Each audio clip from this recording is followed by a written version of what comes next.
Ya, pemirsa, untuk mengetahui jalannya sidang perdana kasus Jiwasraya, kita bergabung dengan rekan Ariel Raka dan juru kamera yang saat ini telah bertugas di sana di Pengadilan Tipikor Jakarta Pusat. Iya, Ariel, bagaimana jalannya sidang perdana kasus Jiwasraya ini di sana?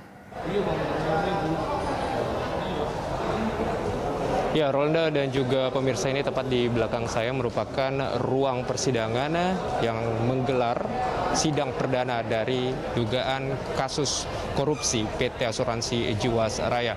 Dan memang seperti kami pantau di sini, agenda untuk sidang tersebut seharusnya berlangsung pada pukul 10 pagi waktu Indonesia bagian Barat. Namun baru saja kami pantau sekitar 1 menit yang lalu, ini seluruh dari terdakwa dan persidangan baru saja dimulai. Dan memang kita ketahui untuk hari ini merupakan sidang perdana, yang berartikan bahwa agendanya merupakan pembacaan dakwaan.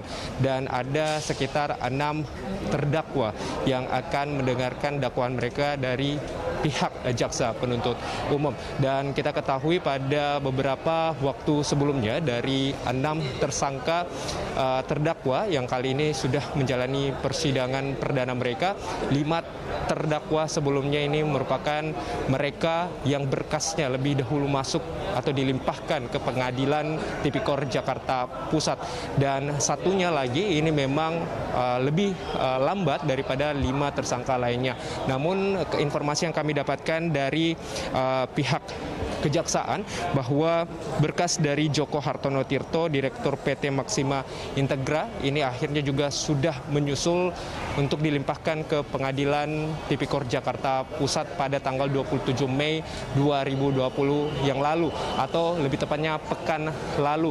Sementara untuk 5 terdakwa lainnya, ini sebetulnya berkas perkaranya sudah dilimpahkan ke Pengadilan Tipikor Jakarta Pusat pada 2 pekan lalu, dan sebetulnya seharusnya persidangan dimulai pada 1 minggu setelah berkas tersebut ini dilimpahkan. Namun kita ketahui bersama bahwa pekan lalu, 1 pekan setelah berkas pertama dilimpahkan, ini bersamaan dengan momen Hari Raya Idul Fitri, sehingga memang untuk persidangan perdana akhirnya dimundurkan di hari ini, sekaligus bersamaan dengan terdakwa yang atas nama Joko Hartono Tirto yang merupakan Direktur PT Maxima Integra, yang dimana memang pada beberapa waktu yang lalu menjadi berkas terakhir yang dilimpahkan ke Pengadilan Tipikor Jakarta Pusat. Dan kita ketahui memang di sini mereka dikatakan bertanggung jawab terhadap kerugian negara sebesar 16,9 triliun rupiah. Dan pada hari ini akan didengarkan bagaimana dakwaan dari para jaksa. Dan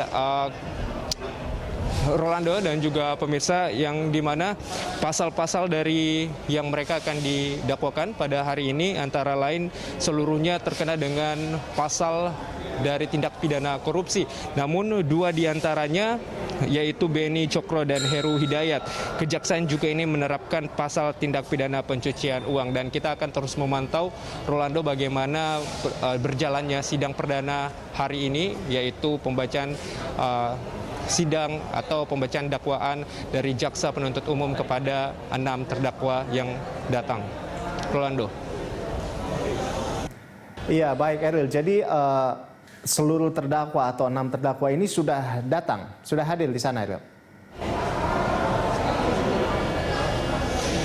Ya, Rolando dan juga pemirsa, memang terkait dengan hal tersebut tadi kami sempat menunggu dari pukul 9 pagi waktu Indonesia bagian Barat, apakah sebetulnya para terdakwa ini akan hadir ke 6 terdakwa di sidang perdana pada hari ini. Dan kami tadi baru saja melihat di mana 6 terdakwa akhirnya baru saja tiba dan masuk ke ruang persidangan, yang berartikan bahwa ke-6 terdakwa ini hadir di sidang perdana yang merupakan agenda pembacaan dakwaan dari jaksa penuntut umum.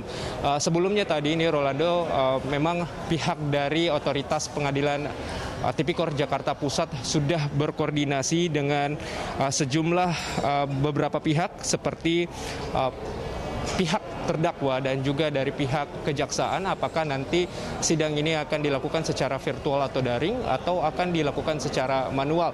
Namun memang secara hasil dari keputusan tersebut ini menetapkan bahwa sidang perdana ini akan dilakukan secara manual dan dilakukan dapat dilihat oleh banyak khalayak. Namun memang kita ketahui ini di tengah PSBB, Rolando dan juga pemirsa, sehingga memang otoritas dari Pengadilan Tipikor Jakarta Pusat memastikan bahwa mereka tetap menerapkan protokol kesehatan seperti penggunaan masker dan juga physical distancing. Anda bisa lihat bahwa cukup banyak masyarakat ataupun juga pihak-pihak yang tidak dapat masuk ke dalam ruang persidangan karena memang hal tersebut ini pihak dari otoritas pengadilan negeri membatasi pergerakan dan kuota berada di dalam ruangan.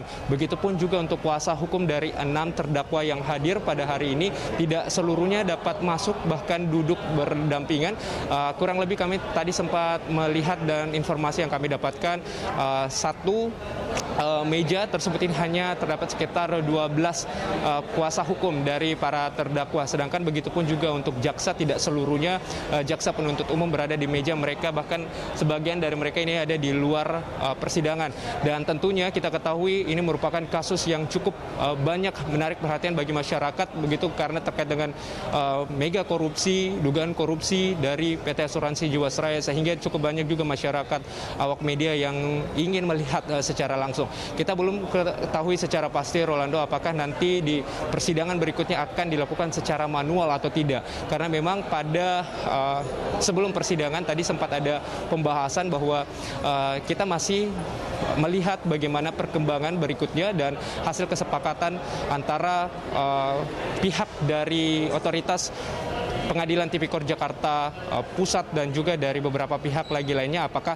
akan dilakukan secara virtual atau tidak, karena sudah disiapkan tadi seperti layar televisi dan terdakwa dikatakan akan disidang melalui virtual atau daring. Namun untuk sidang perdana ini mereka memutuskan untuk melakukan persidangan secara manual. Dan kita akan terus memantau, Rolando dan juga pemirsa, bagaimana sidang perdana ini yang baru saja digelar beberapa menit yang lalu, dan kami akan terus menyampaikan update dari sidang perdana ini.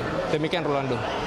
Baik, jadi sidang akan tetap dilaksanakan secara manual dan kami nantikan pantauan update Anda selanjutnya. Ariel, terima kasih atas laporan Anda dan selamat bertugas kembali. Iya, pemirsa, demikian tadi laporan dari rekan Ariel Raka dan juru kamera Rio Cornelianto dari Pengadilan Tipikor Jakarta Pusat.